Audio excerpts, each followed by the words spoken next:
Hey road trippers, we're out here at a nice lake about 2 hours from home, and we just wanted to share our experience with you shooting the Comet again, another night. So over the last couple of weeks we've been shooting Comet E3 CTF from our Bortle 8 backyard in Dallas suburb, and we decided to drive 2 hours northeast to a Bortle 3 to 4.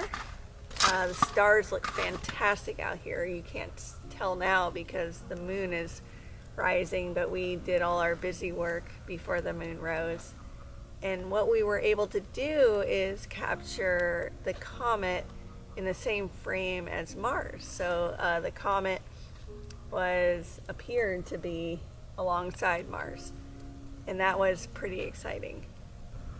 So the difference between looking at the comet here versus our home back in Dallas is, in Dallas, when you were using binoculars, you could only see the comet using averted vision, which means if you tried to look directly at the comet, you couldn't really see it, but if you looked off to the side, then you could sort of see, the haziness of the comet.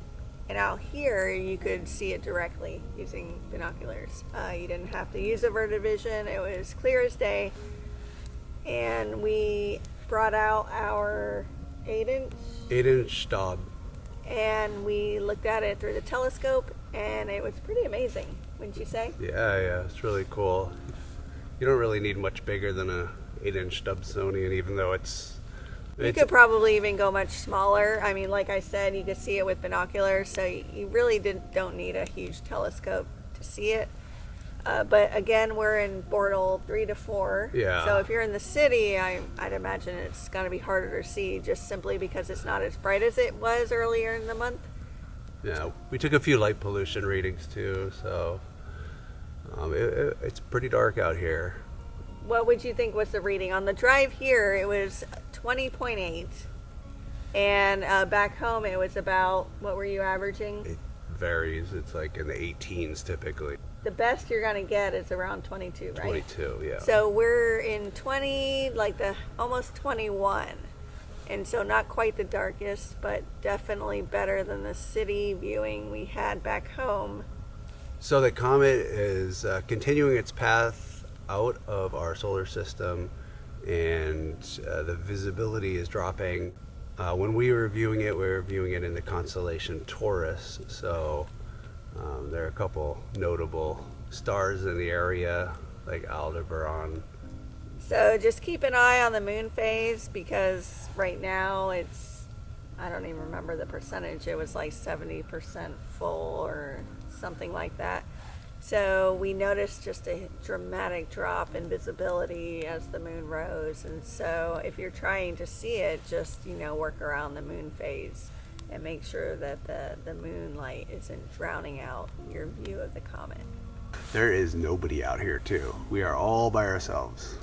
So this campground is situated on a peninsula, and we are the only people at the peninsula. There's maybe one person at the top, and then here on the bottom, we're the only ones here. But I don't think this is a normal occurrence. It's cold. It's just really cold. I think everyone decided to stay home except for us. So we're finishing up, getting a couple more shots of stuff at the campground. It's about 38 degrees and dropping, and we're gonna head inside and get out of here. Well, and camp out in front of the furnace inside the camper. All right. So thanks for watching. See you in the next video, road trippers. Bye.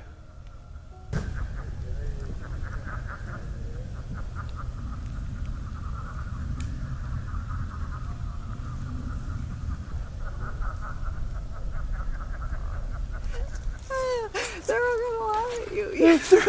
They're all gonna laugh at you. That's why you said that, right? Yeah. Like people, like laughing. You were like, they're all gonna laugh at you, and I heard you saying that, but I didn't hear and then at some point it connected.